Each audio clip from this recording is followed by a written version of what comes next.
Morning students, welcome to online class of Royal Academy. आज हम लोग मैथ्स का सेकंड एक्सरसाइज, उसी एक्सरसाइज का सेकंड पार्ट देखेंगे स्टूडेंट।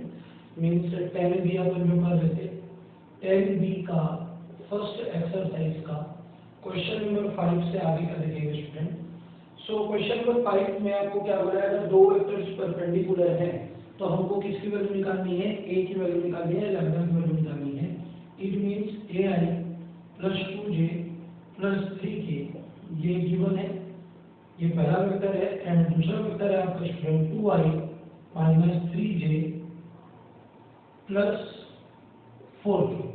इस तरीके से आपको गिवन है और आपको क्या कैलकुलेट करना है, बोल रहा है कि फाइंड द वैल्यू ऑफ ए की वैल्यू निकालनी है। और ये जो दोनों वेक्टर हैं, ये दोनों वेक्टर एक दूसरे के परपेंडिकुलर है, मतलब दिए गए दो सदिश एक दूसरे के लगभग है, तो आपको किसकी वैल्यू निकालनी है स्टूडेंट, ए की वैल्यू फाइंड करनी है। तो अगर दो वेक्टर परपेंडिकुलर होते हैं, मान लेते हैं ये वेक्टर ए है और ये वेक्टर बी है, अगर ये दोनों परपेंडिकुलर है, इट मींस हम क्या जानते हैं, ए डॉट बी बराबर 0। इसका मतलब है AI plus 2J plus 3K और डॉट में क्या आ जाएगा 2I minus 3J plus 4K। ये दोनों का डॉट क्या हो जाएगा स्टूडेंट, 0 के इक्वल हो जाएगा। अब I का I के साथ मल्टीप्लाई 2 1 जा 2A, J का J के साथ 2 3 जा 6, K का K के साथ 3 4 जा 12 is equal to 0। 2A minus plus 6 is equal to 0, 2A is equal to minus 6, A is equal to student minus 6 upon 2, तो 2 1 2 2 3 6, A की वैल्यू कितनी आ गई स्टूडेंट, माइनस 3 आ गई। क्लियर है स्टूडेंट? इस तरीके से आप A की वैल्यू फाइंड आउट कर सकते हैं। तो क्वेश्चन नंबर 5 में हमने देखा कि अगर आपको दो वेक्टर दिए और दोनों वेक्टर अगर परपेंडिकुलर है बोलेंगे तो अपन क्या करते हैं, I कैप का I कैप के साथ मल्टीप्लाई करते हैं, J कैप का J कैप के साथ और K कैप का K कैप के साथ मल्टीप्लाई करते हैं और उसके बाद हम लोग क्या कैलकुलेट करते हैं स्टूडेंट, आंसर कैलकुलेट करते हैं। तो क्वेश्चन नंबर 5 इसी तरीके से बन जाएगा। आपको दो वेक्टर दिए रहेंगे, दोनों वेक्टर का आप डॉट प्रोडक्ट निकालेंगे, ठीक है, अदिश गुणनफल निकालेंगे, अदिश गुणनफल के बराबर में शून्य ले लेंगे, 0 ले लेंगे, ट्रांसफर करके एक वैल्यू फाइंड आउट कर सकते हैं स्टूडेंट। अगर मान के चलो कोई सर्कल में एब्सेंट है, यहाँ पे अगर डायरेक्ट ये रहता 2I प्लस 4K, क्या रहता क्वेश्चन 2I प्लस 4K, तो J की जगह में आप क्या लेके बनाते स्टूडेंट, 0, क्या लेके बनाते स्टूडेंट, 0 लेके बनाते हैं। जो टर्म आपका प्रेजेंट नहीं रहेगा उसकी जगह में आपको 0 लेके सॉल्व करना है। क्लियर है स्टूडेंट? अब देखते हैं नेक्स्ट क्वेश्चन। नेक्स्ट क्वेश्चन में स्टूडेंट आपको स्केलर प्रोजेक्शन फाइंड करना है। अदिश प्रक्षेप स्केलर प्रोजेक्शन, अदिश प्रक्षेप, इसका मतलब क्या होता है, अगर किसी भी एक वेक्टर को दूसरे वेक्टर में क्या किया जाए, टकराया जाए, फेंका जाए, तो फेंकने पर उसका प्रोजेक्शन कितना आएगा। तो ये होता है, अगर A और B निकाल रहे हैं, A का B पर, दो वेक्टर है A एंड B, अगर पहले वेक्टर का दूसरे वेक्टर पर निकालेंगे तो vector A dot B upon mod B, ये फॉर्मूला होता है projection of scalar projection of A on B। A का अगर B पर निकाल रहे हैं, A का B पर ज्ञात कर रहे हैं, तो इसका स्केलर प्रोजेक्शन होता है A dot B upon mod B। और अगर B का A पर निकालेंगे, B ऑन A निकालेंगे, तो ये हो जाएगा A dot B upon mod A। ठीक है, इसी तरीके से अगर आपको वेक्टर प्रोजेक्शन निकालने के लिए बोला जाता है, क्या निकालने के लिए बोला जाता है, वेक्टर प्रोजेक्शन, सदिश प्रक्षेप, सदिश प्रक्षेप ज्ञात करने के लिए बोला जाता है वेक्टर प्रोजेक्शन। तो वेक्टर प्रोजेक्शन आप किस तरीके से कैलकुलेट करेंगे, अगर A ऑन B निकालने के लिए होता है, A ऑन B, A का B पर निकालने के लिए होता है, तो ये आपको हो जाएगा A dot B upon mod B into unit vector B। किसका मल्टीप्लाई करेंगे, यूनिट वेक्टर B। और अगर B ऑन A निकालने के लिए बोलता है, B का A पर निकालने के लिए बोलेगा, तो क्या फॉर्मूला लेंगे, A dot B upon mod A into unit vector A। ठीक है, ये आपका फॉर्मूला है स्टूडेंट, इसको आप नोट करेंगे। अगर स्केलर प्रोजेक्शन निकालने बोलेगा तो इस तरीके से कैलकुलेट करेंगे, वेक्टर प्रोजेक्शन निकालने बोलेगा तो इस तरीके से कैलकुलेट कर सकते हैं। आप लोग इस स्लाइड पर पॉज करके पूरा फॉर्मूला राइट कर देंगे। राइट करने के बाद हम लोग इससे रिलेटेड क्वेश्चन देखते हैं। मैं दोनों क्वेश्चन आपको एक्सप्लेन करूंगा, स्केलर प्रोजेक्शन भी फाइंड करना और वेक्टर प्रोजेक्शन भी फाइंड करना। जनरली ए और बी का ही क्वेश्चन आता है, बी और ए का आपके एक्सरसाइज में क्वेश्चन नहीं दिया है, लेकिन बोर्ड एग्जाम में दोनों फॉर्मूला में से किसी में से भी क्वेश्चन पूछे जा सकते हैं, तो आपको प्रैक्टिस दोनों का कर लेना है।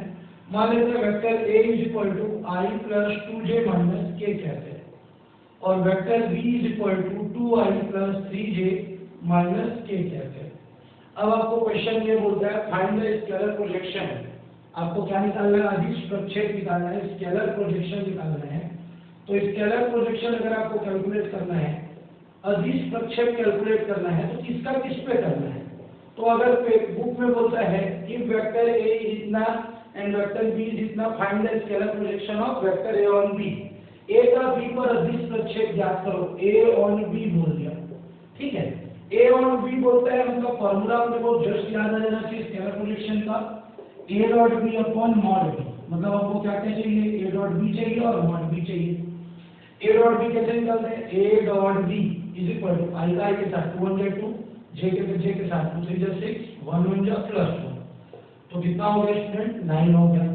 मॉड b निकाल देंगे, इसका हो जाएगा √2 का स्क्वायर प्लस 3 का स्क्वायर प्लस -1 का स्क्वायर, 2 2 जा 4, 3 3 जा 9, 1 1 जा 1, कितना आ गया? √14 आ गया।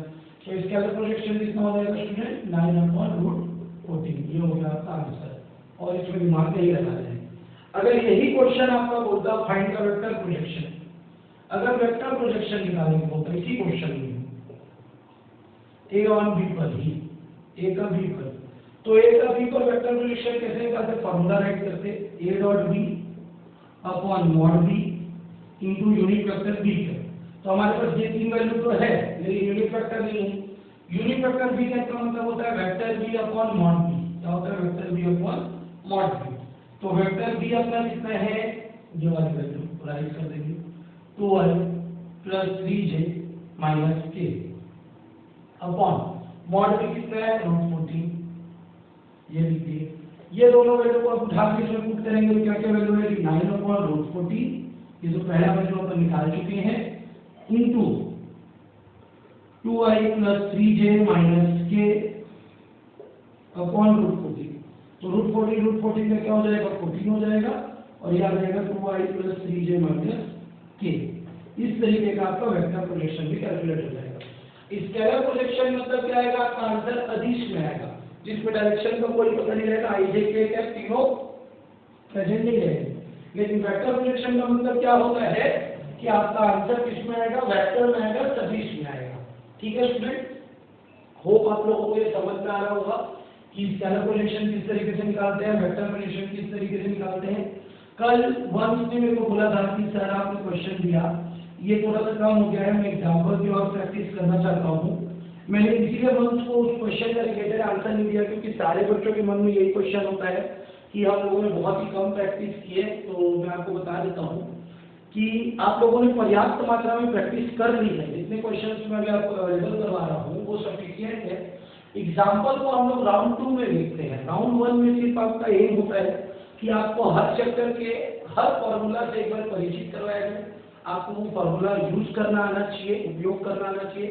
जब राउंड 1 कंप्लीट हो जाएगा, मैथ्स इतना वास्ट सब्जेक्ट है कि अगर आप लोग राउंड 1 में ही एग्जाम्पल भी करोगे, एक्सरसाइज भी करोगे, तो मार्च तक सिलेबस जाएगा, वो मार्च से पहले कोर्स कंप्लीट नहीं होना। तो अगर हम लोगों को पूरे एक्सरसाइज को सॉल्व करने हैं, ठीक है, तो हम लोगों को सबसे पहले मेन होना चाहिए कि नियरली अक्टूबर तक, अभी से अगर स्टार्ट कर रहे हैं तो अक्टूबर तक हमारे एक बार एक्सरसाइज वाला पोर्शन पूरा खत्म हो जाना चाहिए।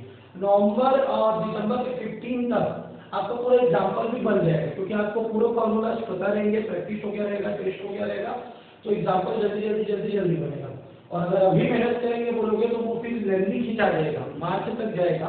तो मैं इस चीज को क्लियर कर रहा हूँ सभी लोगों को कि अभी एग्जाम्पल पे अगर बुक है तो ध्यान दे सकते हैं, नहीं है तो जितना आपको वर्क यहाँ से साइन किया जा रहा है उतना ही आप लोग कंटिन्यूअस करेंगे। ओके स्टूडेंट्स, तो अभी हम लोग आगे बढ़ते हैं। क्वेश्चन नंबर मैंने 5 भी एक्सप्लेन किया, वेक्टर प्रोजेक्शन एक्सप्लेन किया, स्केलर प्रोजेक्शन एक्सप्लेन किया। जिसको प्रॉब्लम होगी रिपीट करके इसको देख लो। नेक्स्ट अपन देखते हैं क्वेश्चन नंबर 7। आपको 3 वेक्टर दिए हैं 3i plus 2j plus k, 3i plus 2j plus k। Okay, एक i plus j plus 2k। Okay,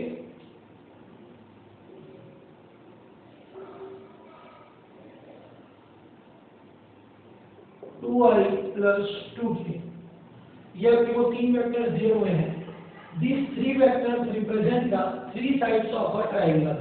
question क्या बोलेगा, अगर ये जो 3 वेक्टर दिए गए हैं त्रिभुज के 3 भुजाओं को निरूपित करते हैं, क्वेश्चन क्या आएगा, These 3 vectors represent the 3 sides of the triangle, then prove that the given triangle is right angle triangle।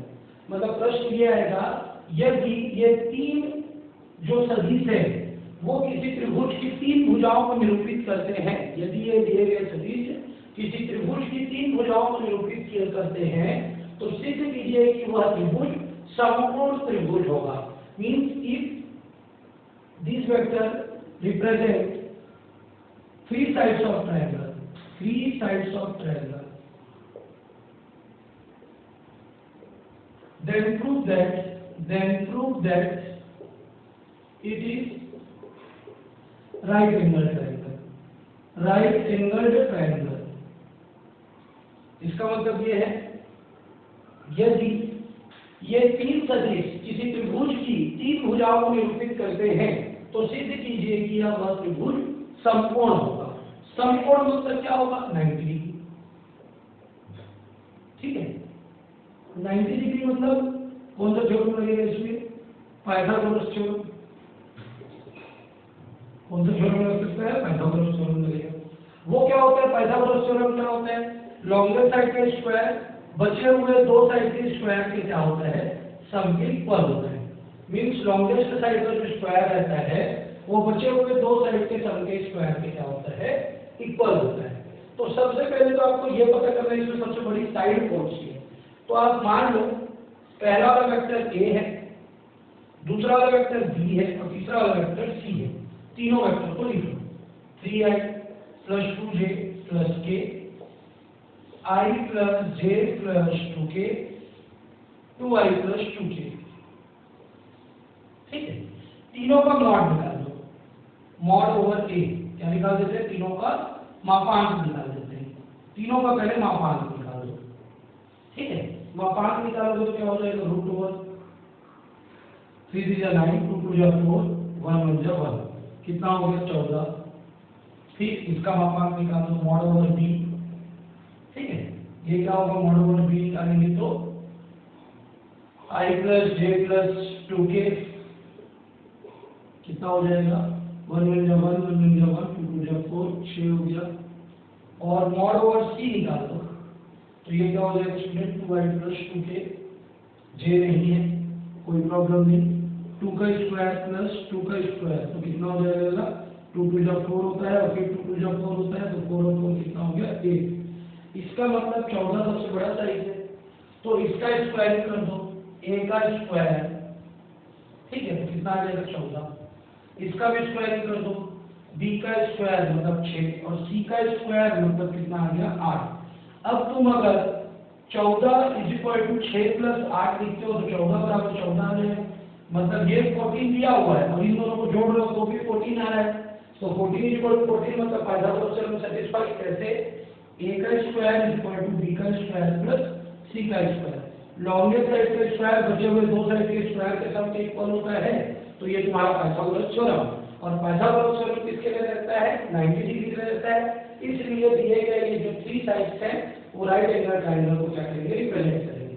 सबसे पहले हमने क्या किया, हमको अगर राइट एंगल ट्रायंगल रिप्रेजेंट करना है तो हमको क्या करना पड़ेगा, 90 डिग्री या पाइथागोरस थ्योरम प्रूव करना पड़ेगा। पाइथागोरस थ्योरम हम लोग कैसे निकाल सकते हैं, तो बेसिक है। पाइथागोरस थ्योरम निकालने का तरीका होता है कि हम लोग क्या करेंगे, तीनों साइड का मॉड निकाल देंगे, मॉड का स्क्वायर करेंगे। अगर लॉन्गेस्ट साइड का स्क्वायर बचे हुए 2 साइड के स्क्वायर के सम के बराबर आ जाएगा तो आपका पाइथागोरस थ्योरम हो जाएगा। ये लॉन्गेस्ट साइड का स्क्वायर है, बचे हुए दोनों साइड के स्क्वायर है, दोनों का सम कर रहे हैं तो 90 डिग्री आ रहा है, सॉरी बराबर आ रहा है, बराबर आ रहा है मतलब पाइथागोरस थ्योरम हो गया। और ये मत बोला यहाँ सर आप सी ए बी लिखो, यहाँ ए बी सी लिखो, ये मैंने सिर्फ आपको पाइथागोरस समझाने के लिए लिखा था, और ये एक्चुअल में हमने निकाला है a square equal to b square plus c square. इस तरीके से आप कैलकुलेट कर सकते हैं। ओके स्टूडेंट, अब इसी में एक और आता है स्टूडेंट, अगर यही क्वेश्चन आपका शीर्ष के रूप में दे दिया जाए, वर्टिसेस के रूप में दे दिया जाए, अभी जो मैंने क्वेश्चन बताया था तो वो क्या था, त्रिभुज की 3 भुजाएं, मतलब साइड्स ऑफ ट्रायंगल भी है, तब आप ये करेंगे साइड्स ऑफ ट्रायंगल दी हुई है, तब आप इस मेथड का यूज करके क्या कर सकते हैं, उसको परपेंडिकुलर प्रूव कर सकते हैं या पाइथागोरस थ्योरम प्रूव कर सकते हैं। लेकिन अगर आपको क्या दे देता है, 7 में नहीं है क्वेश्चन, सेकंड या थर्ड में वर्टिसेस दी हुई है, क्या दी हुई है, वर्टिसेस, और कहां से, फ्रॉम ओरिजिन, पोजीशन वेक्टर दिया हुआ है, दूसरे शब्दों में क्या दिया हुआ है, अगर आपको पोजीशन वेक्टर दिया हुआ है, ठीक है, मतलब आपको साइड्स नहीं गिवन है, आपको जैसे एक ट्रायंगल है तो इस ट्रायंगल से ओरिजिन से इसका डिस्टेंस दे दिया है, किससे, ओरिजिन से इसका डिस्टेंस दे दिया है, तो आप क्वेश्चन को कैसे सॉल्व करेंगे, मतलब ओ से आपका ए का डिस्टेंस है, ओ से आपका बी का डिस्टेंस है, और ओ से आपके पास सी का डिस्टेंस है, और आपको प्रूव करना है क्या, राइट एंगल ट्रायंगल, समकोण त्रिभुज। अब आपको वर्टिसेस दी है तो पोजीशन वेक्टर दी जाएगी तो ज्यादा प्रॉब्लम नहीं होगा, आप ए बी लिखेंगे, बी सी लिखेंगे और सी ए भी, क्या लिखेंगे, A B B C C A, position vector of B minus position vector of A, B की वैल्यू को ए की वैल्यू से सब्ट्रैक्ट कर देंगे। इसी प्रकार position vector of C minus position vector of B, और इसी प्रकार position vector of A minus position vector of C. Hope आप लोगों को समझ में आया। एक डेमो देख लेते हैं। पोजीशन वेक्टर ओ ए 2i + 3j + k दिया है, उदाहरण ले रहे हैं ना। ओ बी पोजीशन वेक्टर इसका दे दिया 3i - 2j + k, और ओसी -i + 2j - 3, ये आपको दिया हुआ है। अब आपको क्या कैलकुलेट करना है, ए बी कैलकुलेट करना है। तो ए बी क्या करते हैं हम लोग, बी में से एक को घटा देते हैं, तो बी की वैल्यू ये है, ए की वैल्यू है, दोनों को घटाएंगे। तो अगर हमको ए बी निकालना है तो बी में से 3 में से 2 गया तो कितना बचेगा 1, 2 में से 3 गया तो कितना बचेगा -5, के और के खत्म हो गया। अगर आपको बीसी निकालना है, अगर आपको बीसी निकालना है तो बीसी कैसे निकलेगा, सी में से बी, -i में से 3 गया तो कितना बचेगा -4i, ठीक है। 2 जगह 2j कितना हो जाएगा -4j, 3 के और के कितना हो जाएगा -4k। इस तरीके से आप बीसी, और अगर आपको सीए निकालना है तो सीए कैसे करेंगे, ए में से सी को -2 और एक कितना हो जाएगा स्टूडेंट 3i, 3 और 2 में से 1 गया तो कितना बचेगा +j, और 1 और 3 कितना हो जाएगा 4k। इस तरीके से आप साइड्स निकाल लेंगे। पहले वाले क्वेश्चन में आपको साइड डायरेक्टली दिया था तो आप उसका मॉड निकाल लेंगे। दूसरे वाले क्वेश्चन में आपको वर्टिसेस, इसको बोलते हैं शीर्ष। अगर क्या दिया रहेगा, शीर्ष दिया रहेगा, शीर्ष का क्या दिया रहेगा, पोजीशन वेक्टर, स्थिति सदिश। अगर किसी क्वेश्चन में स्थिति सदिश पोजीशन वेक्टर नाम का चीज वर्ड यूज किया तो आपको ए बी बी सी सी ए पहले कैलकुलेट करना पड़ेगा। क्या कैलकुलेट करना पड़ेगा, A B B C C A calculate करना पड़ेगा, और इसके लिए आप उसको कैसे मैनेज करेंगे, अगर आपको ए बी कैलकुलेट करना है तो B minus A, B C calculate करना है C minus B, C A calculate करना है ए माइनस सी। पहला वाला वैल्यू हमेशा ए का होगा, दूसरा वाला वैल्यू हमेशा बी का, और तीसरा वाला वैल्यू हमेशा सी का होगा। तो इस तरीके से आप ए बी बी सी सी ए निकाल लेंगे, फिर आगे आप अपना क्वेश्चन को सॉल्व करेंगे, जो हमने प्रीवियसली सॉल्व किया हुआ है कि अगर आपको 3 वेक्टर्स मिल जाते हैं तो 3 वेक्टर को किस प्रकार आपको सॉल्व करना है, मैं पहले क्वेश्चन में आपको एक्सप्लेन कर चुका हूँ। ठीक है स्टूडेंट्स, अब इसके बाद आ जाते हैं अगले जो क्वेश्चन थे, वो बेसिक क्वेश्चन थे, वो आपको सेल्फ ट्राई करने हैं। जैसे मान लो चलो आपको वेक्टर a दे देता है i + j - k, और वेक्टर b दे देता है 3i - 2j + k, और आपको वैल्यू निकाले बोलेगा 2a - 3b का निकालो, तो मैंने कल बता दिया आपको, इसमें 2 का इसमें 3 का मल्टीप्लाई करके सब्ट्रैक्ट कर दो। लेकिन इसी में a - 2b भी दे देता है, आगे डॉट प्रोडक्ट दे देता है। तो पहले आप ये वैल्यू कैलकुलेट करो, फिर ये वाला वैल्यू कैलकुलेट करो, और दोनों का क्या निकाल दो, डॉट प्रोडक्ट। ये भी हो सकता है। सेकंड, आपको a dot b equal to prove करने को बोलेगा b डॉट a, ये भी आप कर सकते हो, इन दोनों का डॉट सीधा निकालो फिर उल्टा निकालो, ये भी प्रूफ हो जाएगा। कई क्वेश्चन में a dot B is equal to B dot C इस तरीके से प्रूव करने का दे सकता है।